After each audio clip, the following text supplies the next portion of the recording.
The rejection letter crinkled in shaking hands as Raye described her darkest moments in the music industry. Ellen had been discussing the singer's comeback journey when she noticed the young woman in the fourth row clutching what looked like official paperwork, her face a mask of devastation that seemed too familiar. What happened next proved that sometimes the most important voice is the one that almost gave up singing altogether. The Ellen DeGeneres show studio vibrated with resilient energy this Friday afternoon in Burbank. 390 audience members packed the space, drawn by the opportunity to hear one of Britain's most authentic voices discuss her remarkable journey from industry rejection to Grammy recognition.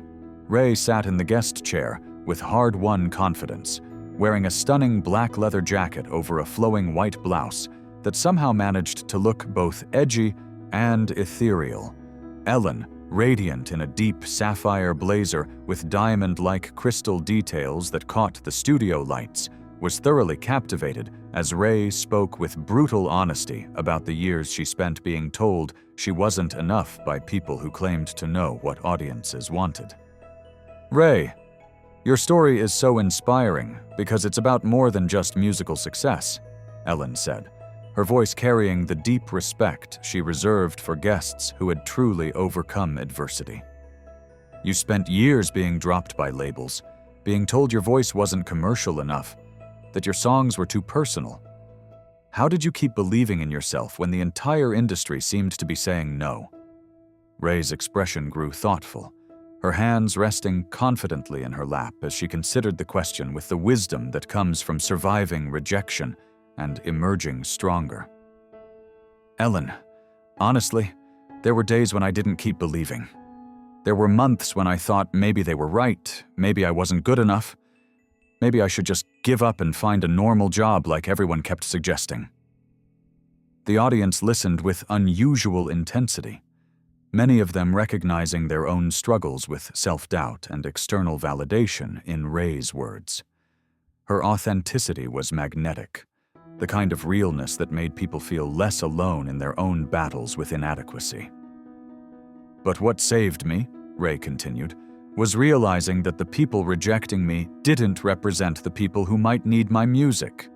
Record executives aren't the same as real human beings sitting in their cars crying to a song that makes them feel understood.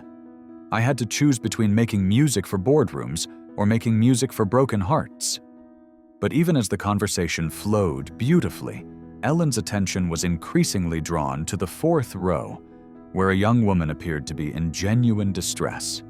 While everyone around her nodded and smiled at Raye's inspirational words, this woman looked like she was reliving her own trauma in real time.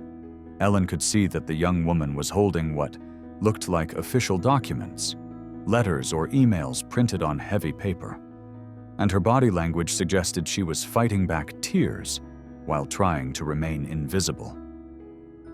"You mentioned that you wrote some of your most powerful songs during your lowest moments," Ellen said, though she found herself glancing repeatedly at the distressed audience member. "Do you think there's something about rejection that actually fuels creativity?" Raye's eyes lit up with recognition. "Absolutely.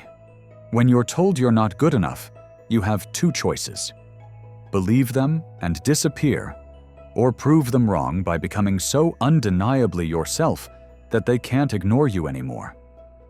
Rejection taught me that pleasing everyone meant pleasing no one, including myself." As Raye spoke about turning pain into purpose, Ellen watched the young woman's reaction become more intense. She was clutching those papers like they contained her death sentence, and Ellen could see that whatever was written there was causing her real anguish.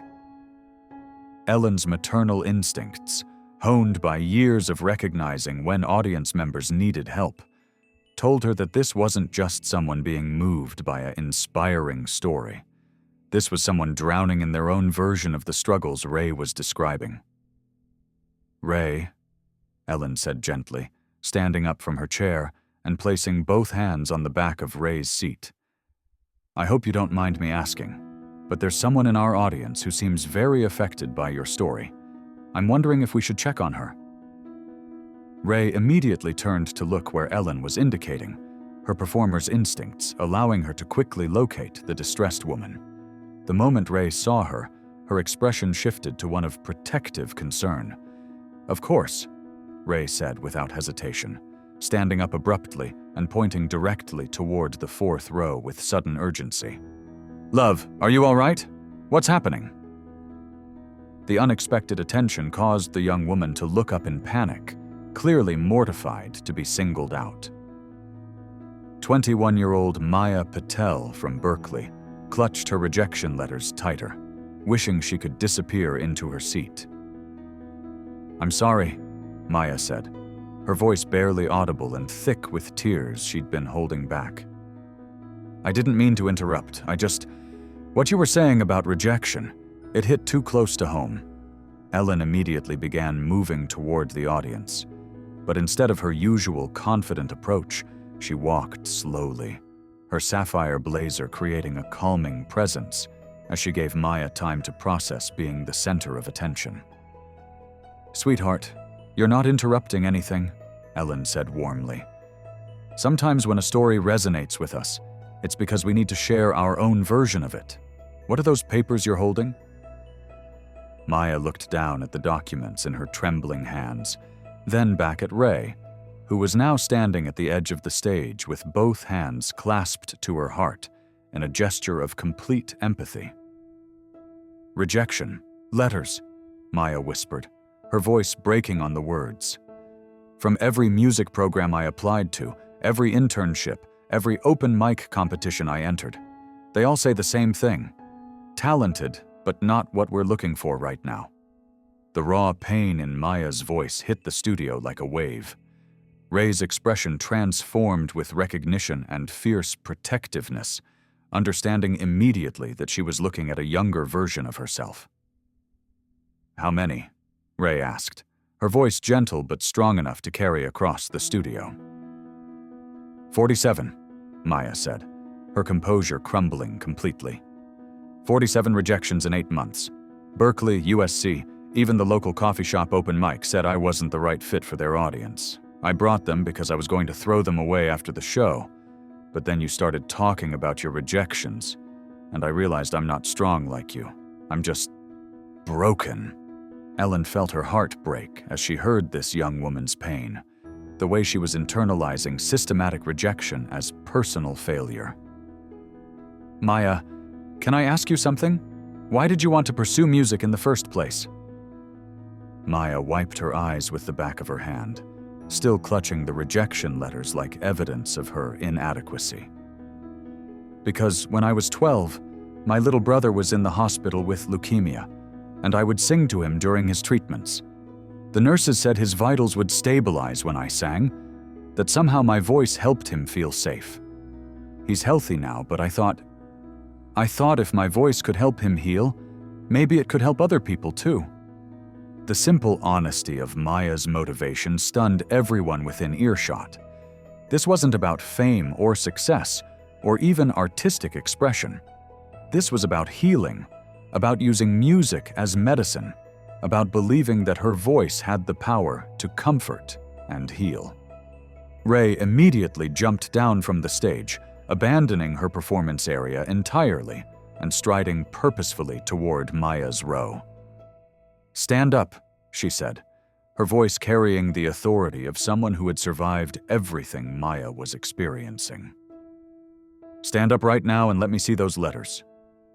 Maya hesitated, clearly overwhelmed by having her musical hero demanding to see the evidence of her failures.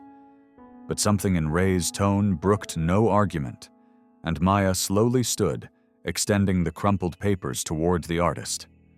Raye took the rejection letters and immediately began tearing them into pieces, her black leather jacket and flowing white blouse, creating a striking contrast as she methodically destroyed each one. "These," she said loudly enough for everyone to hear, "are not verdicts about your worth. These are just opinions from people who don't have the imagination to see what you could become." The audience gasped as they watched Raye systematically destroying what Maya had been carrying as proof of her inadequacy. Ellen moved closer, understanding that they were witnessing something transformative. "Maya," Raye continued, still tearing papers, "I want you to understand something. Every single person who rejected me is now calling my manager, trying to get meetings, acting like they always believed in me. But you know what? I don't need their validation anymore, and neither do you." Maya stared in amazement as her rejection letters became confetti around Raye's feet. "But how do I know if I'm actually good enough? How do I tell the difference between having faith in myself and being delusional?" Ellen stepped closer to both women, her crystal-detailed blazer catching the lights as she addressed Maya with gentle firmness. "Maya, you just told us that your voice helped your brother heal during cancer treatments. Do you think that was a delusion? Do you think 12-year-old you was wrong about having something powerful to offer?" Raye nodded emphatically, brushing paper fragments off her hands.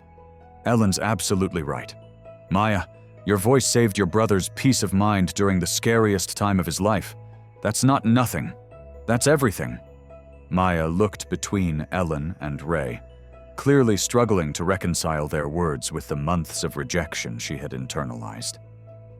"But the music industry..." "The music industry," Raye interrupted with a laugh that held both bitterness and triumph. "Told Adele she was too fat, told Ed Sheeran he was too ugly, told me I was too weird. The music industry is run by people who wouldn't recognize magic if it slapped them in their very expensive suits." Ellen felt the power of this moment building, understanding that they were addressing something that went far beyond Maya's personal struggle. "Maya, I want to ask you something, and I want you to answer honestly. If you could guarantee that your music would never make you famous, never make you money, never get recognition from industry people, but it would help people heal the way it helped your brother, would you still want to do it?" Maya considered this question, her expression shifting from despair to something that looked like clarity. "Yes," she said without hesitation. "Yes, absolutely.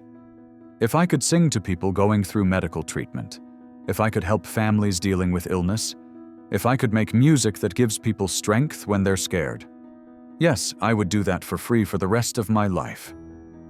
Raye beamed with pride and recognition, seeing in Maya's answer the authentic motivation that no rejection could destroy.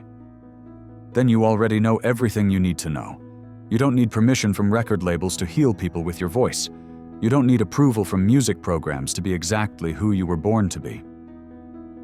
Ellen turned to address the camera, her sapphire blazer and diamond-like details creating a striking image as she spoke to millions of viewers. "This is what we're really talking about when we discuss rejection and resilience. It's not about proving the gatekeepers wrong, it's about remembering why we started in the first place and honoring that purpose regardless of who validates it." Raye placed both hands on Maya's shoulders, grounding her in this moment of transformation. "Maya, I want you to do something for me. I want you to start performing at hospitals, at care facilities, at places where people need healing music. Don't wait for permission. Don't audition for it. Just show up and sing." Maya's eyes widened with something that looked like possibility rather than despair. "You think that would be enough? Just helping people, even if I never get record deals or industry recognition?" "I think that would be everything," Ellen said with absolute conviction. "I think that would be the exact purpose your voice was meant to serve." Raye nodded, pulling out her phone. "And Maya, I want to give you my manager's direct number, not because I think you need industry validation, but because the world needs more artists who understand that music is medicine first and entertainment second." Maya stared at the phone number Raye was writing down, completely overwhelmed by this transformation from despair to possibility that had happened in the span of 15 minutes. "But most importantly," Raye said, handing Maya the paper, "I want you to promise me something. Promise me you'll never again carry other people's inability to see your value as evidence that you don't have any." Maya looked around the studio, taking in the faces of audience members who were clearly moved by her story. many nodding with recognition and support. "I promise," she said, her voice stronger than it had been all afternoon. Ellen embraced Maya warmly, then stepped back to address the entire audience.